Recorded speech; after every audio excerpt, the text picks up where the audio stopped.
South Africa, and I'm taking all of you on a trip with me. I was born in South Africa, and I lived there until a few years ago. I miss it, and so I travel back every few years. South Africa is a special place, and as a South African, I wanted to share my home country with you from the perspective of any of you who intend to visit. Before we leave on our trip, though, let me share some history with you. South Africa is located at the very tip of the African continent. There's a map on the right. South Africa has 9 provinces, which vary considerably in size. The smallest is tiny and crowded Gauteng, where I lived, a highly urbanized region, and the largest is the vast arid and empty Northern Cape, which takes up almost a third of South Africa's total land area. Each province has its own legislature, premier and executive council. The country has common boundaries with Namibia, Botswana, Zimbabwe, while Mozambique and Eswatini lie to the northeast. There's so much to talk about, so I'm just going to give you an overview of a few things in this presentation. I'm assuming that you've never visited South Africa, and this is the reason why I go through some of the things I do. Because there's so much to discuss, this is just an introductory video designed for a traveler that is visiting Johannesburg for the very first time. South Africa has 3 capitals.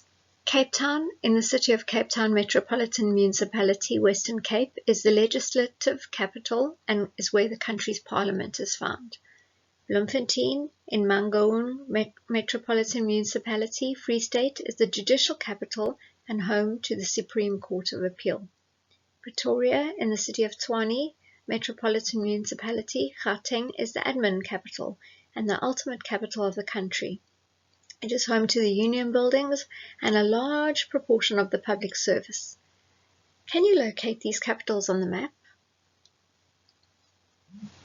As I mentioned, there are 9 provinces in South Africa. The first province is the Eastern Cape. The capital is Bishu. The population is 6.7 million. In my video series, my follow-up video series, we'll get to see more of each province. I've included a map of the Eastern Cape and some photos of the area.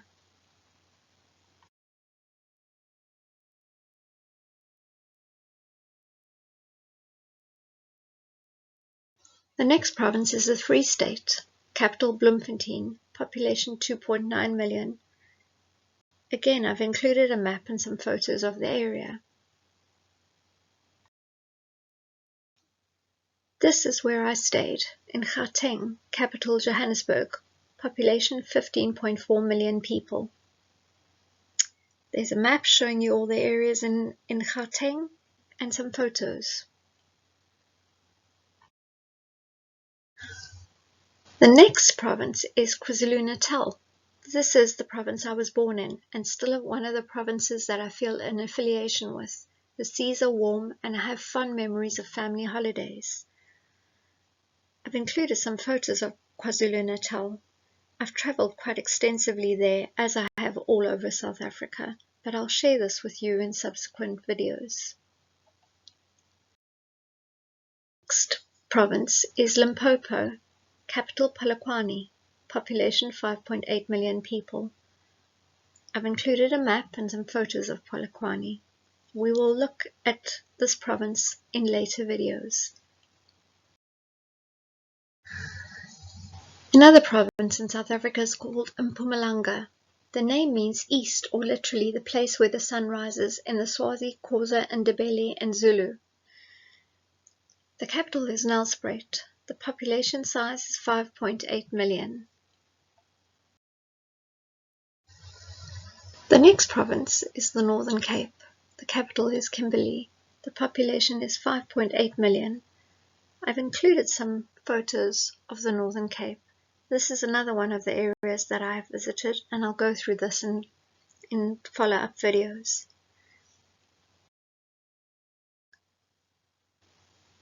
Another province of South Africa is the Northwest, capital Mahikeng, population 4.1 million people.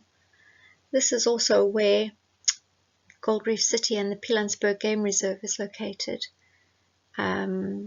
Beautiful area. I've visited there often. Another province is the Western Cape. Capital is Cape Town. Population 7 million. Engulfed by Table Mountain, the inner city combines with an effortless choice of white sandy beaches. Must-visits like Robben Island, Cape Point, and the Victoria and Albert waterfront. Magnificent green areas with rivers, flays, and dams. A floral kingdom that is wholly unique to the Cape, and an effortlessly warm climate that makes the Western Cape a logical and popular tourist destination throughout the year.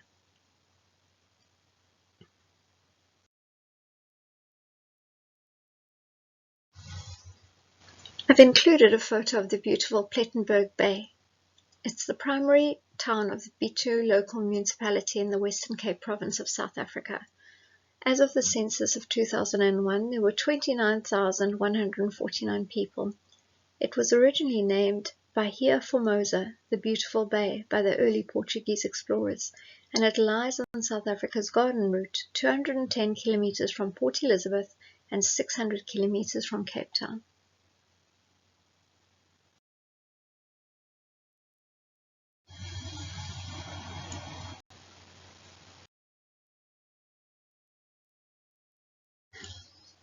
I left South Africa in 2017 to come to the UK, but I go back every few years because, as I mentioned, I miss the country and the people.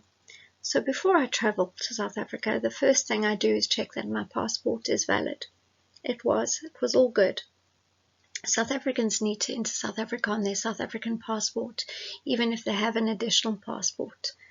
You can travel to South Africa for any purpose for up to 90 days without a visa.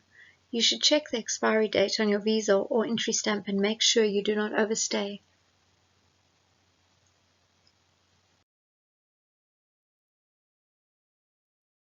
If you are visiting South Africa, your passport should be valid for 6 months from the date you arrive. Your passport should be valid for at least 30 days beyond your intended date of exit from South Africa, in line with South African immigration regulations. However, some immigration officials still request that a passport should have at least 6 months validity on the date of entry to South Africa. To avoid problems at the airport on arrival, you're advised to ensure your passport is valid for 6 months. Your passport should also have at least 2 blank pages when you arrive in South Africa. If you're visiting South Africa for tourism or business purposes for a period of up to 90 days, you don't need a visa. You should check the expiry date of your visa or entry stamp and make sure you do not overstay. For more information on visas, you can contact the South African High Commission.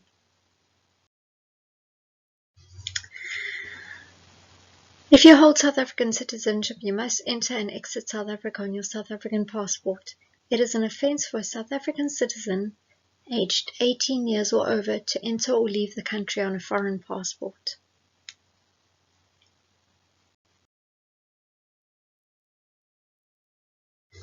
There are limits on the amount of currency you can bring into South Africa.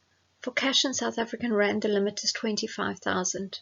For combinations of cash and other currency, the limit is $10,000 or the equivalent. You should declare any amount higher than this on entry to South Africa. My country's currency is South African Rands and our coins are called cents. When we were a British colony, our currency was pounds and pence, but that was a long time ago.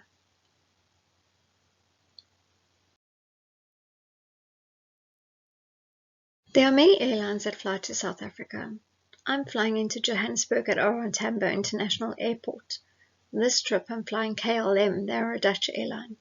I usually fly on a Friday night, that way I'm not using any leave, and I don't really mind flying during the evening and arriving the next morning.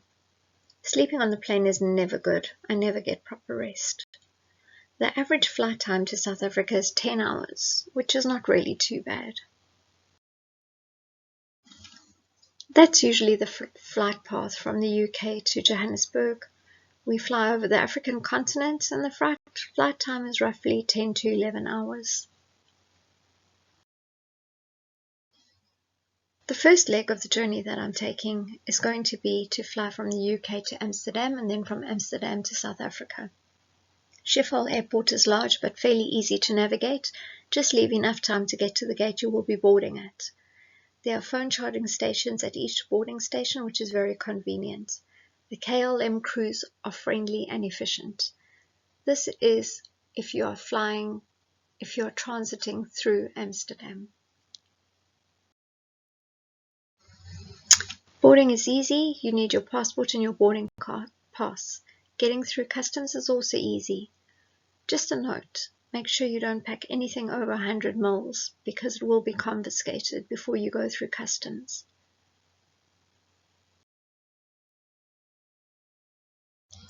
When you get to South Africa, you need to be aware of what you need to declare and what you don't need to declare. I've attached a document that will explain this to you. The flight is always pleasant and we landed OR Tambo. If you have anything to declare, then go through the items to declare aisle. Anything plant-based must be declared. South African customs is relatively well organized, but always carry a pen.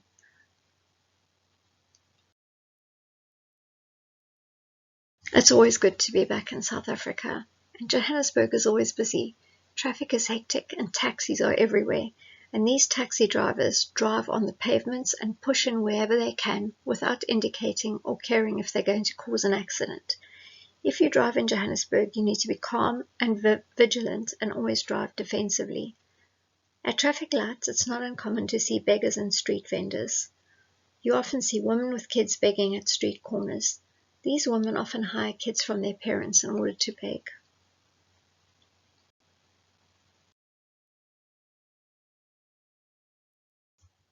That's a slide of OR Tambo International Airport. I've included a slide of some South Africanisms for you.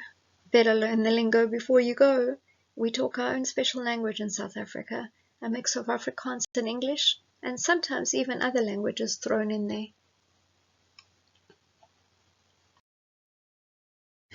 South Africans may be stressed, but they're generally a warm, loving, kind people. You won't find a more welcoming bunch unless you piss them off, then they'll bliksem you. The word Ubuntu comes from the Nguni languages spoken by some of South Africa's first peoples, but Ubuntu didn't appear in written sources until the mid-19th century, rising to prominence in the midst of South Africa's transition from the apartheid regime to a democracy that includes all races. In practice, Ubuntu is the belief that the common bonds of a group are more important than the divisions within it. As Nelson Mandela once wrote, Ubuntu is the profound sense that we are human only through the humanity of others, that if we are to accomplish anything in this world, it will be in equal measure to the work and achievements of others. In South Africa, the philosophy of Ubuntu manifests in displays of kindness and compassion, particularly towards people of different cultural backgrounds. South Africans are generous and kind. Every day they do random acts of kindness for each other, trying to build a better country.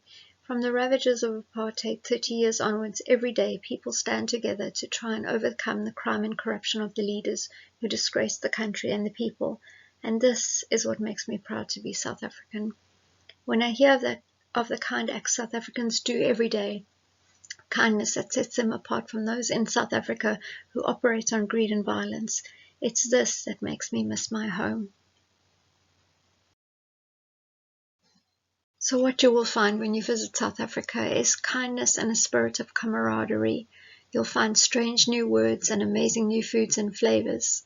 The food is amazing, and there's always something to do. There's something about Africa. To me it's home, but it's more than that. South Africans have a unique spirit. They are a special people, warm, welcoming, always laughing despite adversity. And South Africans have adversity, but they rise above it and work together to fix what's broken. That's what I love about my home country. That camaraderie, people working together to fix potholes and rebuild what's been destroyed. There's a unique spirit that I only feel when I go home. And if you visit South Africa, you will feel it too. My base is always Johannesburg, so this is where we're going to be exploring, and this is the first of a few videos in the series about my home country. Johannesburg, South Africa's biggest city and capital of Gauteng province, began as a 19th century gold mining settlement. Its sprawling Soweto township was once home to Nelson Mandela and Desmond Tutu. If you don't know who they are, I'll cover them in subsequent videos. Mandela's former residence is now the Mandela House Museum. Other Soweto museums that recount the struggle to end segregation include the Samba Apartheid Museum and Constitution Hill, a former prison complex. The sunsets and sunrises in Johannesburg make your soul sing and take your breath away.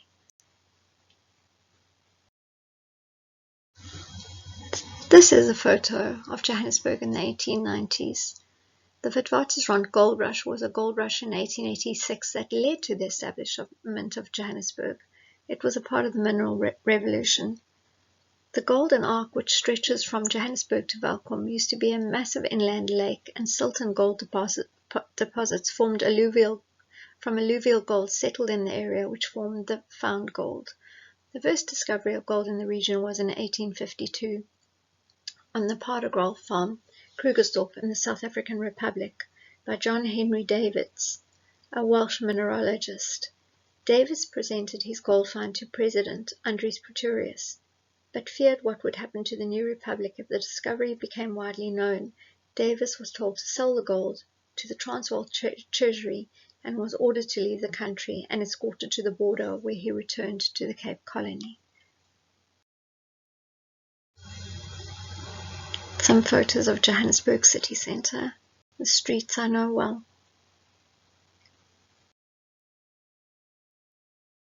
Things to watch out for if you visit Johannesburg.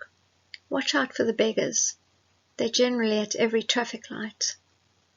The public can report mothers begging with their children to organisations rendering child protection services in the area. A joint Eyewitness News carte blanche investigation has revealed that babies and young children are available for rent on the streets of Johannesburg for as little as 20 Rand a day.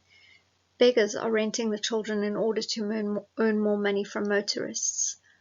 The probe has also found that many of these children could be deliberately hurt or drugged to garner sympathy from the public. An estimated 300 mothers with babies and toddlers stand at intersections across the city every day begging for cash. Over the past few weeks, Eyewitness News and Carte Blanche have gone undercover and spoken to women begging at traffic lights. The investigation has found that many are hiring children because holding a baby while begging is far more lucrative. Please keep an eye out for these women and these children at street corners.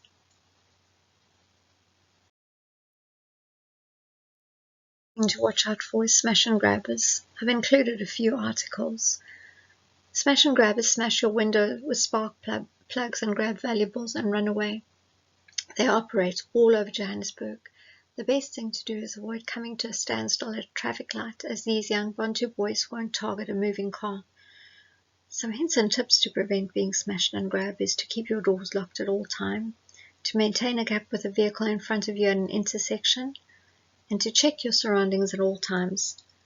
Motorists need to adopt a defensive driving approach and scan the road ahead. Also, consider getting safety film applied to vehicle windows.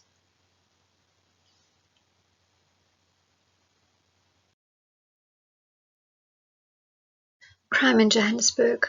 The most violent crimes tend to occur in townships on the outskirts of major cities and isolated areas, but violent crime is not limited to these areas.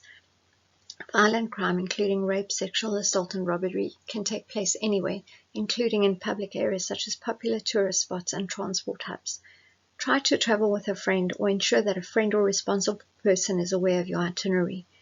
If you choose to visit a township, you should use a responsible and reliable tour guide and should not travel to townships without one. Central business districts of major cities have a greater threat of crime than suburban areas, and the threat increases after dark. If you are visiting the CBD of any major city, follow basic security advice. Remain alert, do not leave valuables on show, and take safe and reliable transport to and from your destination. Be wary of people who approach you and do not walk around after dark. Be wary of criminals posing as officials. If in doubt, ask to see their ID and move into a safe public and open space. All police officers must carry their appointment certificates on them. If you have any concerns, you can call the police on 10111 or emergency services on 112 or alert someone who can assist you. I think we've covered the basics now, so let's get into the sights in Johannesburg, shall we? Where do you think we should go first? Are you interested in something extreme? Great! Head on over to Orlando Towers or Soweto Towers and take a leap of faith.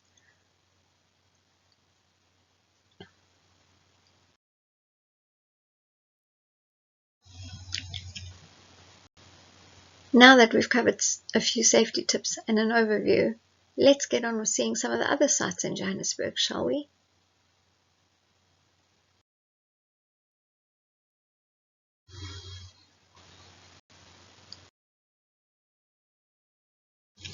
In the previous slides, I showed you the towers.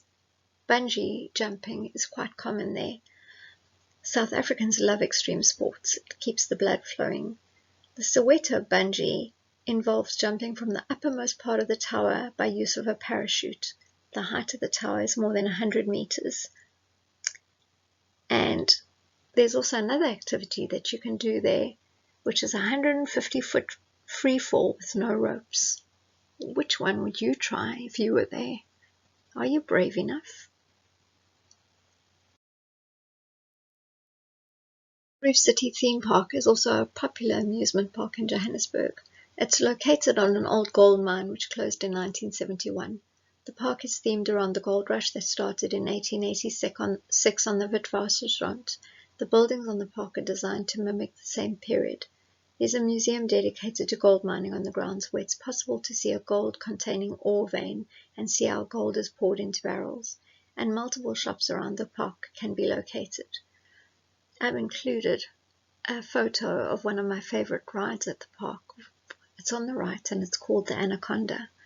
Do yourself a favor and give it a go. It's huge fun.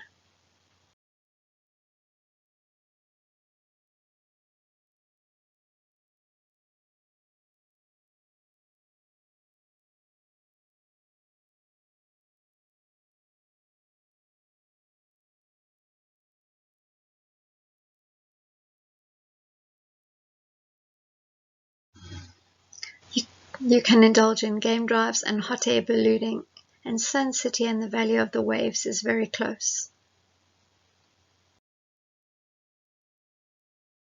2 hours and 21 minutes from Johannesburg, the Pilanesberg is worth a visit. Breathtaking scenery, game drives and good quality accommodation are all available, from budget to luxury accommodation. As a South African, I've been to the Pilanesberg a number of times and I recommend that you visit.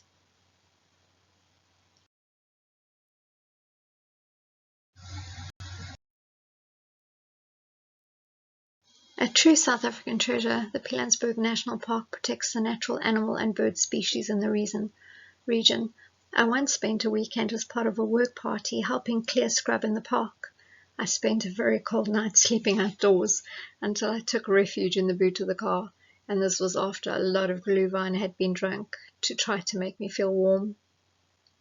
The incredible images on the left were taken by Armand Grobler, a field guide and lodge manager in the Pilanesberg. Grobler said that the animal was most likely in must when a male elephant has an excess amount of testosterone. Yet even though it was in this condition, it displayed no signs of aggression or frustration and was actually more in a playful mood. Elephants often use logs, small trees or rocks to relieve an itch or get rid of parasites. So why not a car? The two passengers in the car, however, male and female, both in late 20s or early 30s, were not harmed, only badly shaken. They were both in shock, but happy to be alive. The car, however, was not so lucky. From what we could see and hear, all the windows were smashed, the roof was badly dented, and the entire top part of the car was smashed, said Armand.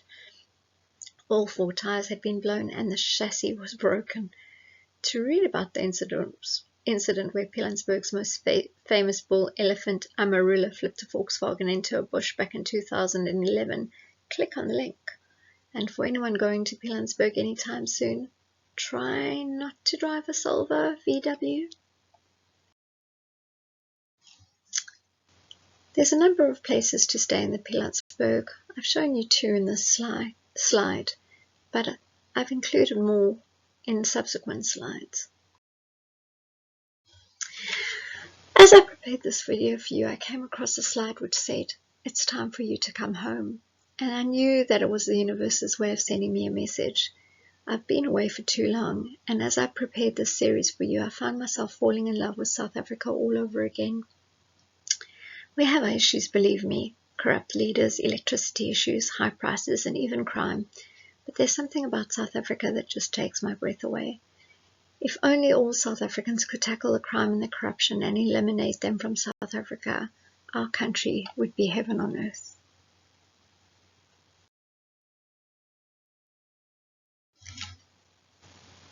Since we're talking about the Pilanesberg, I've included some other potential places for you to stay. The one is Mabazo Lodge.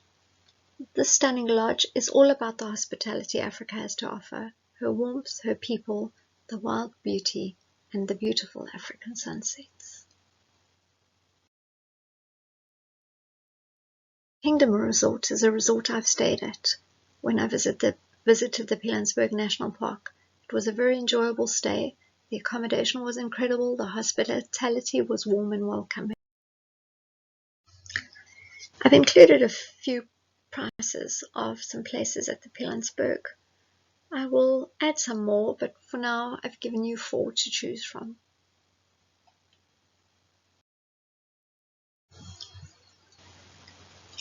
In Johannesburg, you can also do river rafting.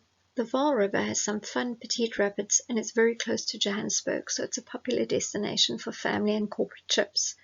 Bring your family, friends, or colleagues. Come and explore Paris's whitewater adventure and experience a river trip you'll never forget.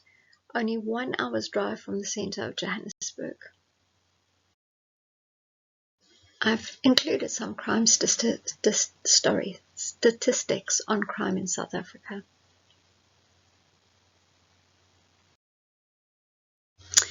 And that's it for the first in my video series on South Africa. It's just a brief overview. Thank you so much for supporting my channel. Please like, comment, and subscribe so that you can catch some more amazing videos.